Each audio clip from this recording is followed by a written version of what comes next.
想去东京，却看到数十条的铁路线，超过20家的铁路运营单位，多到数不清数量的站点，是不是有点傻眼？这篇就跟着阿布从东京都心常见的铁路交通、票券攻略以及常见的问题与坑点，来告诉大家，日本东京交通就这样搭。阿布就这样玩。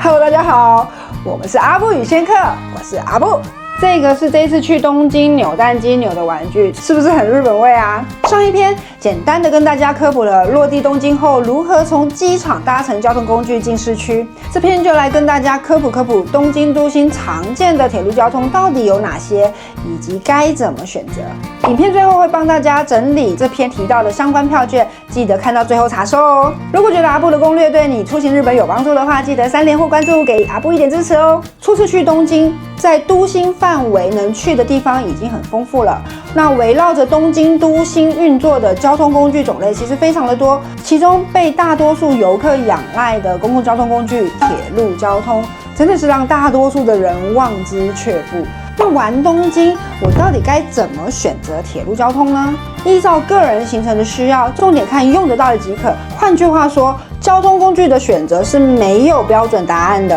关键是要依据大家手边的行程内容，选择最合适自己的方案才是正解哦。那阿布就假设大家手边都有一个自己的东京行程规划，大家就依照自己的需要，重点看用得到的路线内容哦。首先在东京都心 JR 3手线、东京 Metro 以及都营地下铁这几条线应该足以覆盖到东京80%以上的热门景点。如果要到东京都外的范围，大部分利用这几条线抵达转乘的站点，就可以往外移动喽。那我们先来说说3手线吧。JR 3手线是由 JR 东日本来运营的，发展至今已经是东京首都圈铁路网络骨干之一。环状路线连接着许多主要的区域。那3手线的外环顺时针、内环逆时针，3手线循环经过的30个站点，有27个站可以转乘其他铁路业者的路线，像是东京上野品川这几个站可以转乘知名的新干线。往西的话，池袋、新宿、涩谷也是多条私铁路线汇集的转乘站。JR 3手线在车站或是交通地图上使用的路线代号为 JY， 代表色是这种称为阴色的草绿色，一般会这样显示，这样明白了吗？那另一个景点覆盖率较高的铁路系统就是东京的地下铁。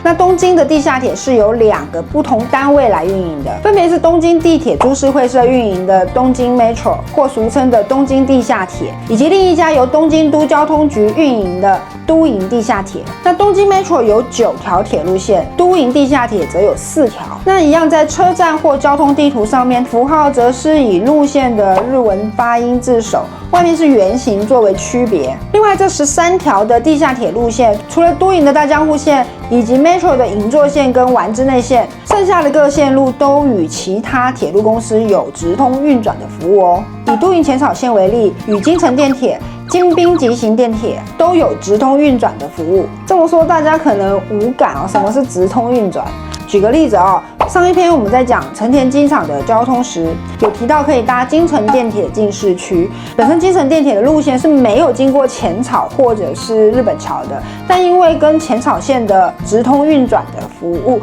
因此从 T1 或 T2 航厦可以搭京成 SS 特急往都营浅草线的方向，免换车就可以从成田机场直达浅草咯。当然，东京都心内不仅仅只有 JR 跟地下铁，如果你想要去知名的台场、丰州市场，就会需要搭到百合海鸥号；若是想要去灌篮高手经典的打卡点镰仓，则需要换乘小田急电铁。如果想要去豪德寺求个招福猫，就需要搭到东急世田谷线，还有可爱的招财猫列车哦。其他其实还有很多不同的铁路线，主要都还是依照行程目的地的需要才会达到。那车票该怎么买呢？前面提到的这几种铁路线比较像一般的捷运或地铁，可以用像是11卡或 Eco 卡这一类的 IC 储值卡搭乘，也可以现场机器买票。以 JR 3手线来说，车费依距离不同，约在140到280日元不等，每站约2分钟，搭一圈约1个小时。因此，如果你的行程都是在东京、秋叶原、涩谷、新宿、池袋、上野这些地方溜达的，可以重点选择 JR 3手线。这2家地下铁的话，车费约在180到430日元不等。使用 IC 储值卡搭乘的话，会有少许的折扣哦。如果你的行程是想要跑一些景点，像是浅草寺、明治神宫、晴空塔、东京铁塔，或是哈利波特影城、表参道、六本木银座等等，以东京 Metro 跟都营地下铁搭乘的组合，这些地方都能到的同时，前面3手线的点也几乎都有覆盖。对比3手线，其实地下铁覆盖了更多主要的观光景点。如果在市中心玩，其实知道这几条铁路线已经很够用了。那玩东京有没有实惠好用的交通票券可以选择呢？有的。前面之所以会一再的提醒大家要依照行程来选择主要的交通工具，也是在为票券挑选做准备。这是因为大部分的优惠套票通常都只能搭同一家的铁路线，因此当你行程安排的非常混乱、没有规则的时候，也就很难省下交通费用与时间成本哦。如果一天只去1到2个景点，搭车约在2到3次，车费依距离的远近可能会有一点不同，但约莫就在600日元上下。所以如果在东京的交通主要可以靠3手线抵达的行程，且单日的车费预估能够达到760日元的，可以看看这一张 JR 东日本出的 Tokunai Pass 东京都市地区通票，也就是俗称的 JR 3手线1日券。纸质版的票可以在搭乘有效范围里的 JR 主要车站中的指定席的售票机，或是网上一些旅游平台都可以买到。如果像前面提到的主要跑些景点搭地下铁偏多的行程，且预估单日搭车超过4趟，约莫720日元，或是连续3天地下铁的车费预估累积会达到1500日元的，不妨考虑 Metro 跟都营地下铁联合推出的 Tokyo Subway Ticket， 可以在首次放入验票机起算24、48、72小时内无限次搭乘地铁。虽然这张票不包含往返机场的交通，但其实有推出搭配 Skyliner 或利姆金巴士的套票。以 Skyliner 单程加72小时的票，原价要4080日元，套票只要3600。我们这里是提前在旅游平台预订好 Skyliner 单程加72小时版的套票，也是在地下铁的机器切换语言版本后，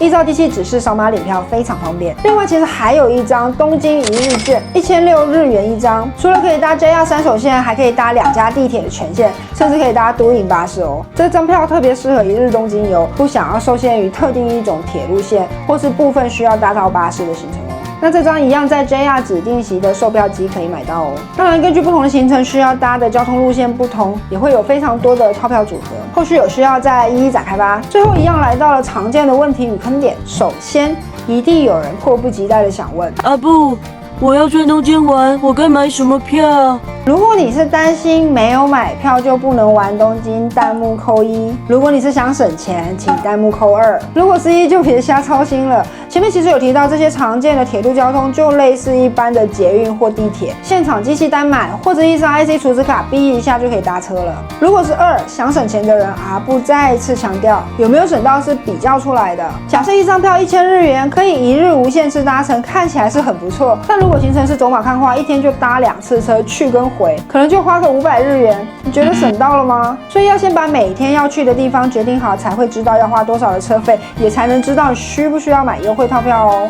像这次阿布去东京，去之前就已经估算出地下铁的费用，单日约在1000日元以上，5天下来就需要5000多日元，这还不包括机场的交通哦。所以就挑选了单程的 Skyliner 加72小时东京地下铁套票，光是3天地下铁跟回程去成田的交通费就省下了近2000日元的车费，把省出来的钱买剩下2天的铁路交通费，不香吗？但其实我们实际上可能省更多，因为中途临时改变行程，增加了不少折返的情况，得全靠这张东京地下铁套票。因此换个思路，如果你实在不喜欢计划，但肯定自己到了东京一定会一直搭车，一直搭车，一直搭车，又不希望车费过度超支，也是可以用这张24小时的版本，搭4趟就不亏了。那讲到这，可能还会有人问，那不能用 IC 储值卡吗？还有折扣？当然可以啊，只是 IC 储值卡搭地下铁的折扣力度其实没有这张 Pass 来的大，你可以自己决定你要用哪一种。其实 IC 储值卡不光只是能搭车，它还可以拿来消费。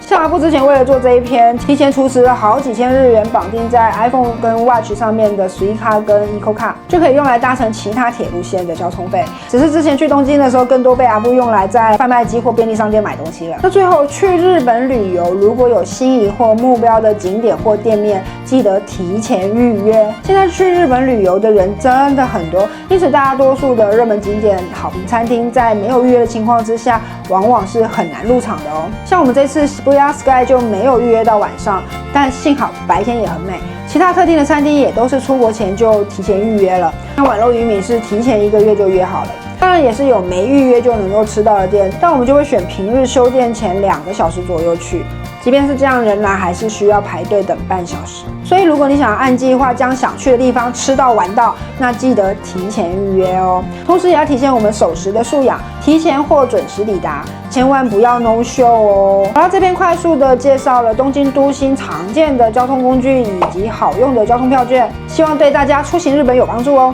接下来阿布会再针对2025年关东跟关西重点出一篇交通票券的更新整理，大家记得持续 follow，不要错过哦。我们是自由行攻略，全靠 DIY 的阿布与仙客，关注我们，带你轻松游日本。